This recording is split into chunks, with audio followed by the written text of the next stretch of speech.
Shannon Sharpe is getting sued. Steve, bang! That's all right. Check it out. Shannon Sharpe has been on fire in the media. Podcast doing numbers, YouTube channel doing good, but these serious allegations could put all that at risk.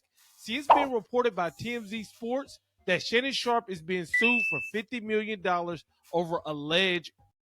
Yes, I said great because on this platform, I cannot say certain words, but hopefully you understand what I'm trying to say. Now, this lawsuit and article goes into some detailed situations, and everybody should take the time to go check it out, but I'm going to read you a couple pieces of the article. According to TMZ Sports, Shannon Sharpe has been sued for allegedly a woman on multiple occasions, and a plaintiff in the case is asking for tens of millions in damages. The lawsuit obtained by TMZ Sports was filed by Jane Doe on Sunday in Nevada after she says Shannon Sharpe brutally assaulted her several times at the end of 2024 and the beginning of 2025 following a years-long abusive relationship. And now she's asking for over $50 million. What do you guys think about this? Let me know in the comments. All the details in this video is according to TMZ Sports, and it's all alleged.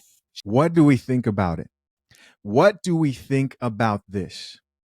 Well, I'll tell you what I think most people think or how they reacted. They're not shocked. They're not surprised. In fact, you can almost say that this right here signifies that you've made it within the independent media space. This is the unintended consequence of money-hungry 304s, is that you have all these chicks who go after men, because when you hear relationship and then you hear essay allegations after a bad relationship, then to me, this just seems like a whole BS money grab lawsuit. Notice how most people, when you saw this headline, right, that, oh, look, Shannon Sharpe is being accused of.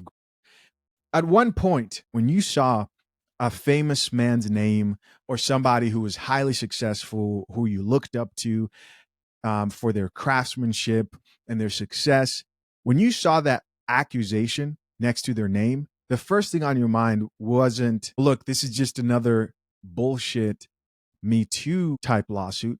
People used to gasp. People used to actually take this type of accusations seriously.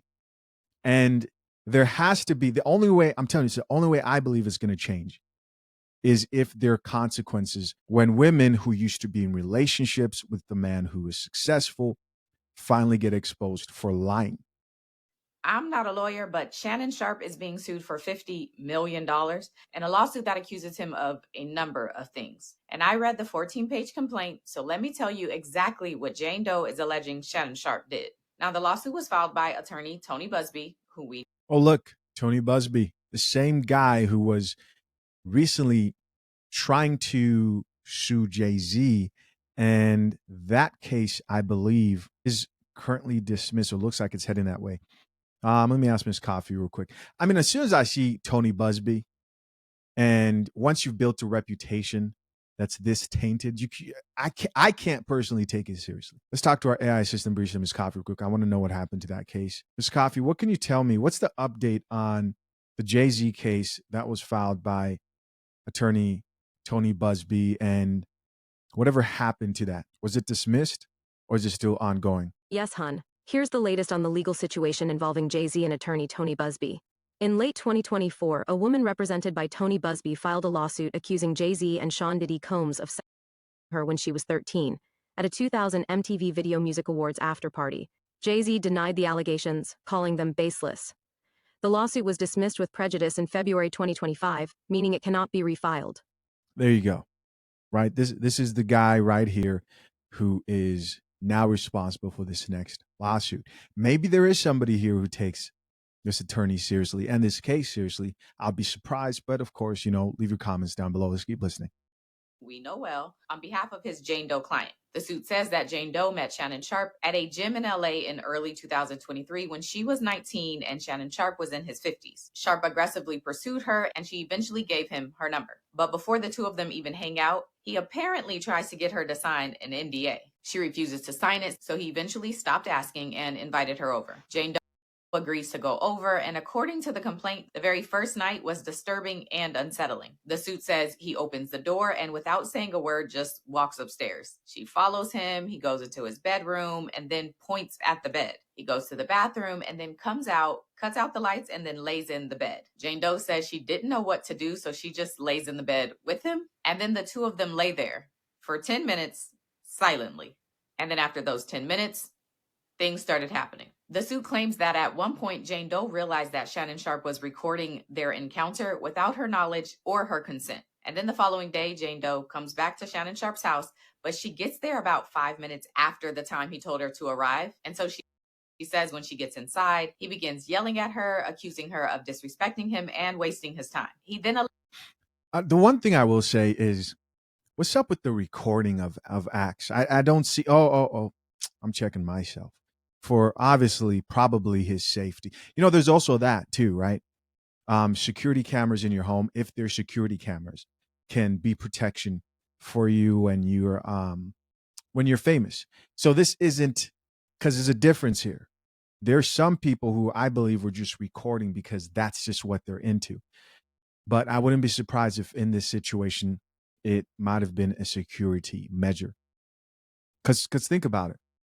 Think of what women can lie about if there wasn't proof via security cameras of what was happening inside their house. I've heard plenty of guys, now that I think about it, talk about how they have security cameras just everywhere in their house.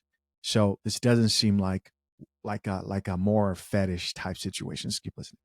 Allegedly grabs her by her neck and then begins engaging with her. But this time he apparently tells her that he's going to end her life. And so, according to Jane Doe, this was the kickoff to the almost 2-year relationship that the two of them had, filled with control, physical, emotional, and psychological abuse. She notes that he once yelled at her while there was a firearm in the room, and because she was scared, she began sharing her location with her friends. But when Shannon Sharpe saw her sharing her location, he allegedly grabbed her by the neck and told her that if she did that again, he would end her life. The lawsuit says that in 2024, Shannon Sharpe and Jane Doe both moved to Vegas, but it notes that Shannon Sharpe apparently likes to claim that Jane Doe followed him to Las Vegas, but she says that's a lie and she went to Las Vegas for her own reasons.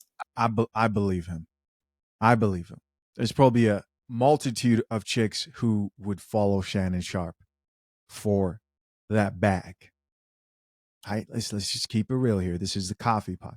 Okay, girl. The suit says in September of 2024, when Shannon Sharpe did that infamous live stream, Jane Doe began to pull away from him because her name ain't Michelle, and she thought the two of them were in an exclusive relationship.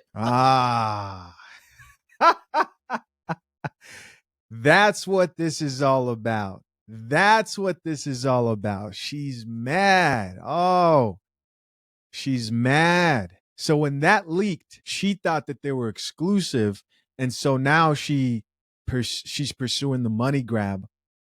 That's crazy. Because part of me was wondering, I was like, is this Michelle? Clearly not. About a month later, in October of 2024, Jane Doe says that she was working out at the gym when Shannon Sharpe aggressively approached her. He comes over and tells her to sit down or he's going to end her life. Jane Doe's refusing to speak with him, and so he then allegedly forced her into his car, took her back to her apartment, and then without consent, engaged with her while she was crying and telling him to stop. The suit specifically says that Shannon Sharpe told her, quote, "I'm going to punish this. I'm going to make it so no man will want you again." A few months after this, in January of 2025, the lawsuit says that Shannon Sharpe told Jane Doe that he wanted to see her and that he had a combined Christmas and birthday gift to give to her because he previously promised her one. So she allows him to come over, and when he did, the suit says that he undressed, and again, despite her screaming and resisting him, he engaged with her without her consent. And so she's suing him for assault and battery and emotional distress. And she's asking for $50 million. As of now, Shannon Sharpe has not responded to the lawsuit, and like always, these are allegations that have to be proven in court. It's also worth noting that this lawsuit references another Shannon Sharpe lawsuit that was apparently filed in New York last year and has similar claims, but I haven't read that lawsuit, so I can't speak to it. So we will see how this one plays out. Ciao.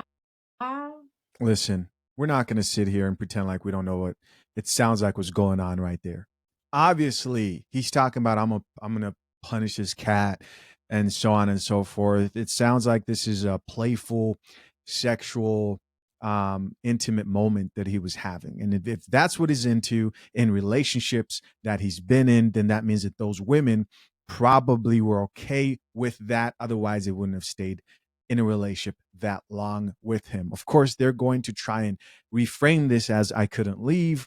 I was addicted to, we don't know what they're going to, he was using manipulation or more and more. When I go back and really start to look at some of these accusations, even some accusations that were covered by Candace Owens when it came to certain individuals, no one ever asked the question of, okay, so how did you end up back in his car? You were forced back in his car and back to his place. Come on. You're into some freaky stuff, and everyone has their thing they're into when it comes to their sexual lives. We're all adults, or at least on this channel, right? And you're mad that you weren't Michelle. That's just what it sounds like. Now, for my final point, we know. We're going to get the people who are going to say, but she was only 19. I don't care. That's an adult. And I am tired. I'm tired of a lot of chicks not keeping the same energy. Let's not forget that they were just cheering Tracy Ellis Ross. And I know people are tired of me kind of bringing that up, but there's just so much you can learn from that conversation, the double standards. They were cheering and trying to justify how she appreciates younger men because they don't require as much and they're more fluid and they're willing to do more freaky stuff. And in that interview, she says they're hot and they're attractive and they're not set in their ways, right? Still finding themselves, it makes sense. But when a man says, I prefer 20-year-olds and dates a 19-year-old, or if she creates an OnlyFans, no one's complaining until a man is involved with that chick, until a man decides to date a 19-year-old, a 20-year-old, a 21-year-old, until the other people are getting checked for the same thing. All that to me is just a bunch of nonsense. And when I say other people, of course, I'm talking about the women who are going to call him out for dating her at 19. Hey, this is an interesting topic. Of course, I'm curious to know what you guys think. Leave your comments down below. Till next time, I'm out. Peace.